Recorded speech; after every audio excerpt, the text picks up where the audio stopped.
8월 28일 토요일입니다. 오늘의 본문 말씀은 히브리서 11장 9절과 10절 말씀입니다. 믿음으로 그가 이방의 땅에 있는 것 같이 약속의 땅에 거류하여 동일한 약속을 유업으로 함께 받은 이삭 및 야곱과 더불어 장막에 거하였으니 이는 그가 하나님이 계획하시고 지으실 터가 있는 성을 바랐음이라. 아멘. 아브라함에 관련한 말씀이 계속 되어지고 있습니다. 8절 말씀에 아브라함은 부르심을 받았을 때에 순종하여 장래의 유업으로 받을 땅에 나아갈 때에 갈 바를 알지 못하고 나아갔다고 하는 절대 순종을 우리에게 말씀해 주셨어요. 그러면서 오늘 말씀으로 이어집니다. 아브라함이 이방의 땅에 있는 것 같이 약속의 땅에 거류하여, 여기에 좀 앞뒤를 좀 바꾸어서 그렇게 문장을 만들었으면 조금 더 이해가 쉬웠겠다 싶은 생각이 있습니다. 믿음으로 그가 약속의 땅에 거류할 때에 이방의 땅에 있는 것 같이 그렇게 그 땅에 거류했다, 이런 뜻이거든요. 이것을 이제 뒤에 있는 내용들과 더불어서 조금 더 단적으로 해석해서 이야기하자면, 믿음으로 그가 약속의 땅에서 나그네로 살았다라고 하는 이야기입니다. 하나님께서 약속해 준 그 땅, 약속의 땅에 거류했다. 거류. 이 거류라고 하는 말은 정착이라는 말하고는 완전히 다른 말이지요. 거류는 잠시 머무르는 것, 체류하고 거의 같은 말이라는 뜻이죠. 아브라함이 약속의 땅, 하나님 약속하신 그 땅에 거류했다. 정착을 하는 것이 아니라 거류했다. 그래서 이방의 땅에 있는 것 같이 낯선 땅, 이방 땅에서 사는 것과 같이 그렇게 살았다. 자기가 거기서 영원히 터전을 닦고 살아야 될 그런 땅으로 생각하지 아니하고 그냥 지나가는 이방의 땅인 것처럼 그렇게 나그네로 그 땅에서 살았다. 그 증거가 하나 더 있는데 9절 마지막 부분에 장막에 거하였다. 장막은 텐트죠. 천막입니다. 가나안 땅에 영구히 살 것을 내다보고 하나님이 여기를 주었다고 생각했다면 거기에서 건물을 지었겠지요. 튼튼한 건물을 지었겠지만은 아브라함은 그 땅에 계속해서 영원토록 살 것으로 생각하지 않았고 영원한 도성으로 여기지 않았고 잠시 거류하는 것으로 알았기 때문에 그저 쉽게 짓고 쉽게 해체할 수 있는 이런 장막 생활을 계속했다는 것이죠. 아브람만이 아니고 이삭, 야곱 자기 아들이나 손주 때까지도 그렇게 장막 생활을 했다라고 하는 겁니다. 그럼 왜 그렇게 했더냐? 10절에 나오죠. 그가 하나님이 계획하시고 지으실 터가 있는 성을 바랐습니다. 아브라함이 바라본 것은 그보다 더 나은 것, 그보다 더 좋은 것을 내다보고 있었다는 거죠. 그게 뭐냐 하면 하나님이 계획하시고 지으실 바로 그 성, 터가 있는 그 성을 바라보았기 때문에, 그것을 기대했기 때문에 이 가나안 땅, 이 땅 약속의 땅이지만은 그 땅에 거류하는 그 땅에 정착하지 아니하고 거류할 뿐이었고, 그 땅에 살 때에도 이방 땅에 사는 것과 같이 나그네 된 심정으로 그렇게 살았다라고 하는 이야기가 되겠습니다. 오늘의 이 말씀들을 보면서 그 안에 들어있는 조금 더 근원적인 이야기들을 오늘 원어를 통하여서 찾아보려고 그렇게 생각을 합니다. 자, 여기서 그가 약속의 땅에 거류하여로 번역이 되어졌는데 이 거류했다고 하는 말은 파로케센이라고 하는 단어를 씁니다. 이 파로케센은 두 가지의 단어가 합해진 이런 합성어입니다. 하나는 곁에라고 하는 전치사 파라라고 하는 말하고 집을 뜻하는 오이코스의 합성어의 변형태인 것이지요. 그래서 이 말을 합해 놓으면은 곁에 살다는 뜻이고 잠시 체류한다는 뜻이고 나그네로 거주한다는 뜻이 되어지는 겁니다. 이 단어가 명사로 쓰일 때에 거류하여 그가 거류하여 이 말이 명사로 쓰일 때는 파로이코스라고 하는 단어로서 시민권이 없이 사회 공동체 안에서 인정받아 가지고 사는 사람들을 지칭할 때 쓰는 단어였어요. 그러니까 이 아브라함이 그 약속의 땅에 거류했다. 그래 시민권을 바라본 것이 아니에요. 그냥 그 사회 공동체 안에 나그네처럼 그렇게 살아가는 사람이라고 하는 그런 내용을 그런 그 암시를 이 단어에서 보여주고 있습니다. 이 약속의 땅에 이방의 땅에 있는 것 같이 약속의 땅에 거류하여 근데 사실은 원문에는 이방의 땅이라고 하는 땅이 없어요. 그냥 약속의 땅만 있습니다. 약속의 땅에 거류할 때에 이방에서 사는 것처럼 이방에 있는 것처럼 그렇게 살았다라고 하는 것이니까 땅이 두 번 우리 성경에는 번역되어져 있지만은 이건 편의상 이렇게 번역한 것이고 실제로는 약속의 땅 여기에만 들어 있어요. 땅의 원어가. 자, 여기서 이방 땅에라고 할 때에 그 땅은 어떤 땅일까? 약속의 땅 할 때에 여기서 우리 이 번역한 부분에 있어서는 그냥 약속의 땅 이렇게 쓰여져 있지만은 문법적으로 이 원어를 살펴보면 그 약속의 땅이에요. 정관사가 붙어 있거든요. 정관사가 하나만 붙어 있어요. 필요하면은 헬라어에서는 정관사를 필요한 데마다 다 붙이거든요. 근데 여기는 하나만 붙어 있습니다. 어디에 붙어 있을까요? 땅에 붙어 있을까요? 약속에 붙어 있을까요? 땅에 붙어 있으면 땅을 강조한 것이고 약속에 붙어 있으면 약속이 강조되어지는 거죠. 아브라함이 지금 그 나그네처럼 살아가고 있는 그 땅, 하나님이 약속하신 그 땅이 중요하냐, 하나님의 그 약속이 중요하냐 할 때에 그 약속이라고 해서 약속에가 붙어 있어요. 약속의 정관사가 붙어 있어서 땅보다는 약속을 강조하고 있다 그 말입니다. 그러니까 약속의 그 땅이 아닙니다. 그 약속의 땅입니다. 그러니까 약속이 훨씬 강조되어져서 하나님이 약속하셨던 그 약속을 지키는 그 땅에 도착하여서 거기에 살게 되어지는데 그 땅이 중요한 것이 아니고 약속이 중요한 것이었다는 사실이에요. 그래서 그 약속을 강조하고 있는 문장입니다. 자, 여기서 말하는 땅은 어제 보았던 8절에서 아브라함이 유업으로 받을 땅이라고 말할 때에 제가 두 가지의 그 원어를 소개했어요. 그 중에서 8절에서 나오는 이 땅이라고 하는 것은 토폰이라고 하는 단어를 사용해서 장소를 뿐만 나타내는 것이 아니라 도시를 의미한다. 혹시는 도시, 변방 이런 것을 의미한다고 그랬어요.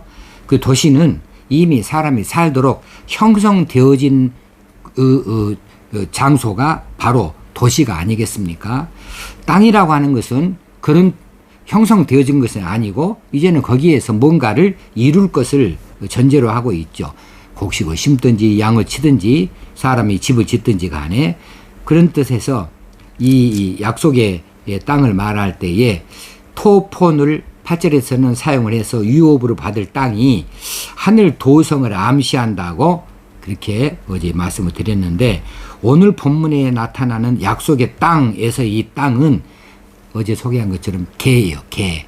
거의 개는 단순히 그냥 땅만 의미해요. 어제하고는 다른 그 단어를 사용하고 있지요. 단순히 땅만 의미하고 있기 까닭에 그러면 이 땅은 뭡니까? 그 약속의 땅은 뭐예요? 가나안 땅이죠. 가나안 땅을 의미한다고 밖에 볼 수 없죠. 아브라함에게 말씀해 주신 그 약속의 땅은 바로 가나안 땅인 것이지요. 그래서 아브라함이 그 가나안 땅에 도착해서 살 때에 거기서 그냥 거류했다. 잠시 체류하는 것에 불과했다. 그냥 이방에 사는 것처럼 그렇게 나그네처럼 살았다라고 하는 부분을 일치시켜주는 이런 단어로서 단순히 땅만을 가리키는 개라고 하는 땅을 가리키는 단어를 사용해 주셨습니다.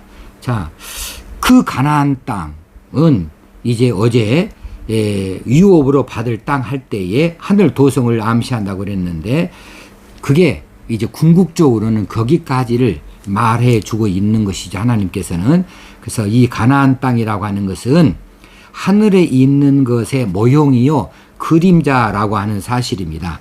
그래서 아브라함이 진짜 상속받을 그런 유업은 땅, 그 가나안 땅에 있는 것이 아니고 실제로는 하늘에 있는 것이고 그 땅에 가나안 땅에는 잠시 거류할 뿐이었다라고 하는 것으로 이 단어를 통하여서 우리가 짐작을 해 볼 수 있겠습니다. 그리고 동일한 약속을 유업으로 함께 받은 이렇게 이제 그 다음 문장이 연결되는데 약속의 땅에 거류하여 동일한 약속을 유업으로 함께 받은 이삭 및 야곱. 그래서 이 동일한 약속은 원어상으로는 동일한 약속이라고 하는 것보다는 바로 그 약속이라고 그렇게 꼭 집어서 말해 주는 것이 더 확실하고 강한 그런 표현이 될 것 같아요. 물론 이 단어가 테스 아우테스라고 하는 단어로서 이 테스라고 하는 것은 이 그거거든요. 바로 그 혹시는 동일한 이렇게 번역을 할 수 있지만은 테스 아우테스를 바로 그라고 번역을 해 놓는다면 바로 그 약속을 유업으로 함께 받은 이삭 야곱 하면은 동일한이라고 하는 말을 좀 애매한 단어하고는 조금 더 차별성을 가질 수 있을 것 같아요.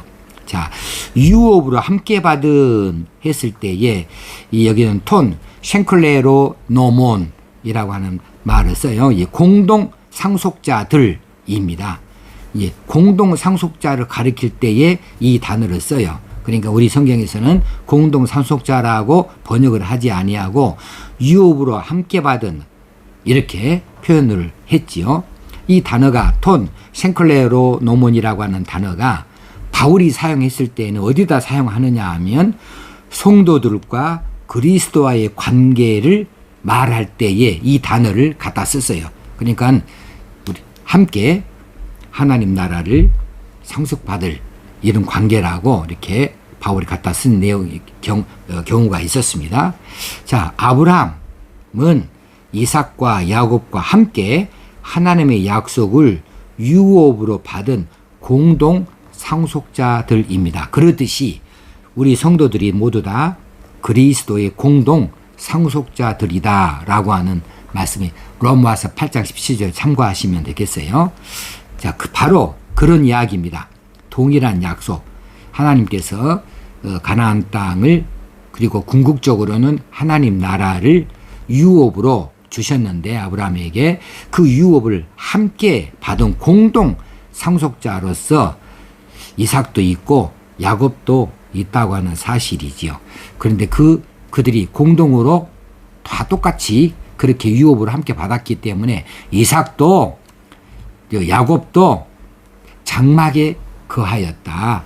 거기서 영구한 근무를 치는 것이 아니고 잠시 지나가는 나그네처럼 북극 땅에서 영구한 그날을 내다보면서 장막에 거하였다라고 하는 사실을 9절에서 말씀해 줍니다. 10절에서는 이는이라고 하는 말은 이 까르라고 하는 말인데 성경에서 헬라어에서 참 많이 나오는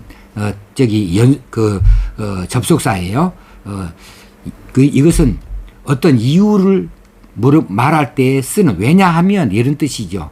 이것을 말할 때 문장 앞에 이 가르란 말이 참 자주로 나와요. 이는 이 말입니다. 왜냐하면 이런 뜻이죠.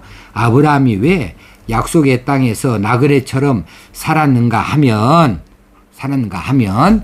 그가 하나님이 계획하시고 지으실 터가 있는 성을 바랐습니다. 아브라함이 그 성을 바랐기 때문에 거기서 살 것을 내다보고 약속의 땅이지만은 그 땅에서 거기서 영구한 땅으로 생각하지 아니하고 나그네처럼 살았다. 이방 땅인 것처럼 살았다라고 하는 것을 10절에서 설명을 해주고 있습니다. 그래서 여기 10절의 내용이면 아브라함이 하나님이 계획하시고 지으실 터가 있는, 이게 원어 그대로로 본다면은 여기서는 하나님이 계획하시고 지으신 이 말 대신에 다르게 그 원어상으로는 그 단어가 등장을 해요. 그것의 고안자, 설계자 같은 뜻으로 보겠습니다. 그것의 설계자이시고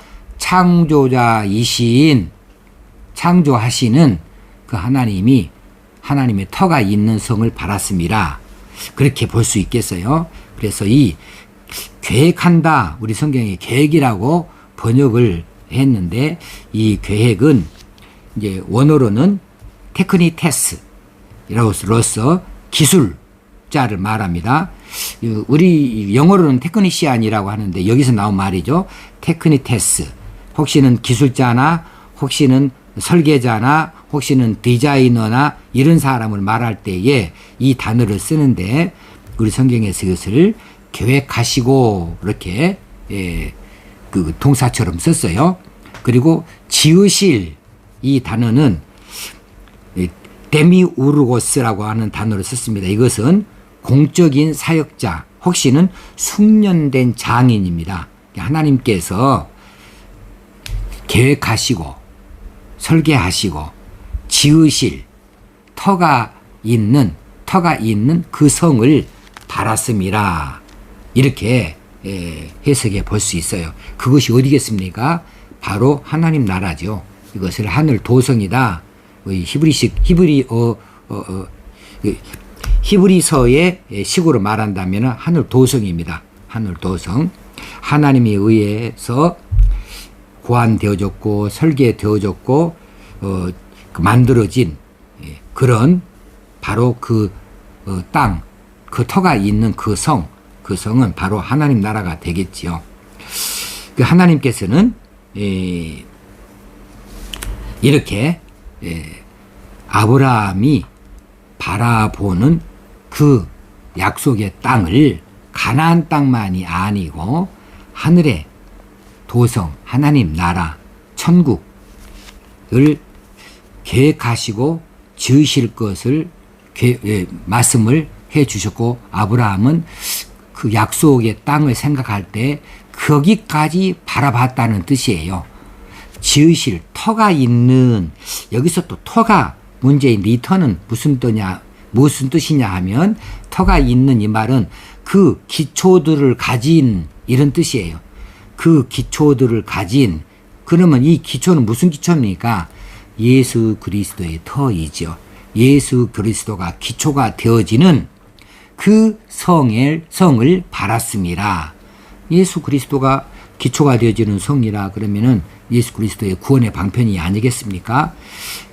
이 장래에 나타날 그 성, 예수 그리스도가 기초가 되어져서 주어질, 하나님께서 계획하시고 만드시고 이루어 가시는 이 장차 나타날 성을 아브라함이 기다렸기 때문에 그 약속의 땅, 가나안 땅에 들어갔지만서도 그 땅을 영구히 머무를 땅으로 생각하지 아니하고 나그네처럼 그 살았고 장막에서 살았다라고 하는 그런 설명이 되겠습니다.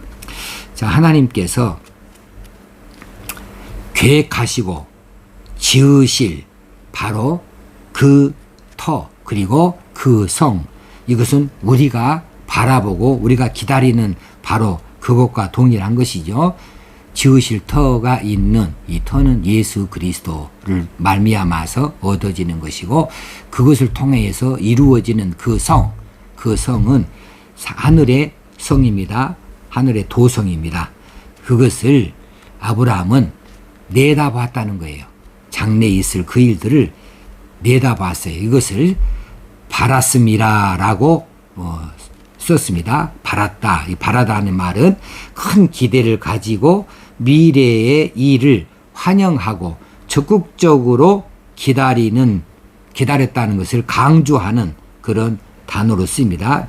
왜 강조했다고 하냐 하면 또 말할 수 있느냐 하면은 이 바라다는 이 원어가 미완료 과거 시제를 띠고 있기 때문에 그렇습니다.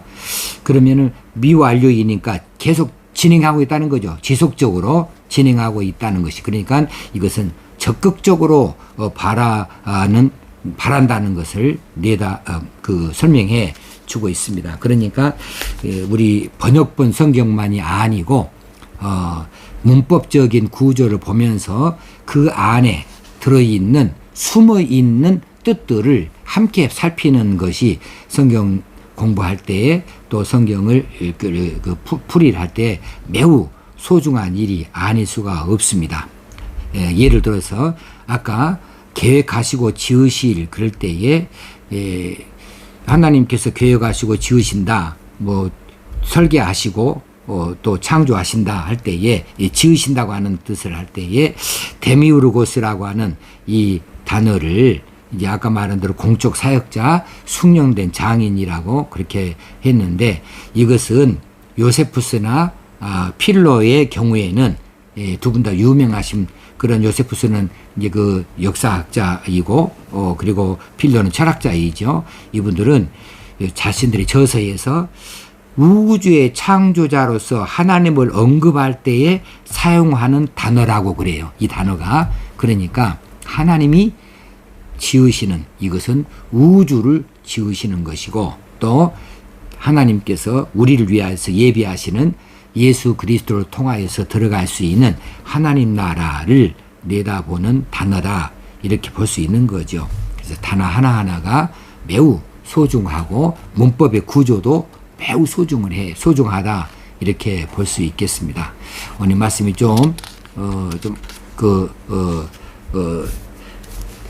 단조롭게 되지 아니하고 복잡하게 되어져 있어서 명쾌한 해석이 되는지 모르겠습니다만은 제가 말씀드리고자 하는 그런 중심의 뜻들을 함께 공유함으로 은혜가 되어졌으면 하는 바람입니다. 기도하겠습니다.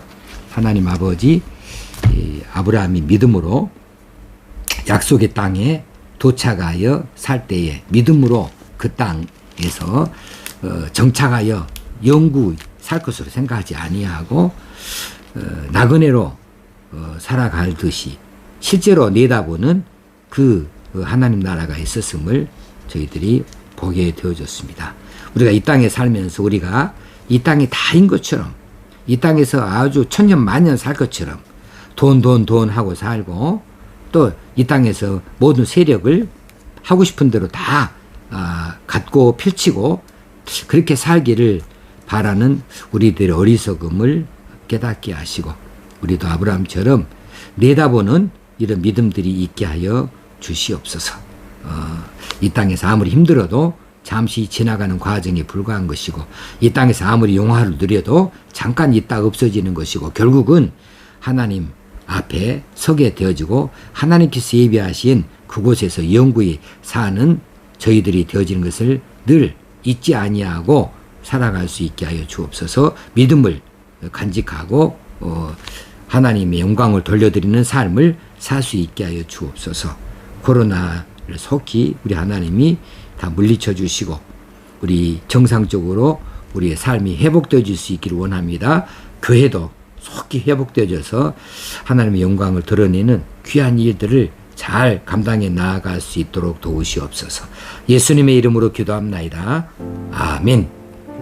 오늘 하루도 하나님 주신 귀한 날로 힘있게 사실 수 있길 바라고, 내일 또 거룩한 주일, 복된 주일에 할 수 있으면 예배당에 나와서 예배할 수 있도록 그렇게 열심을 내보실 수 있기를 바랍니다. 감사합니다.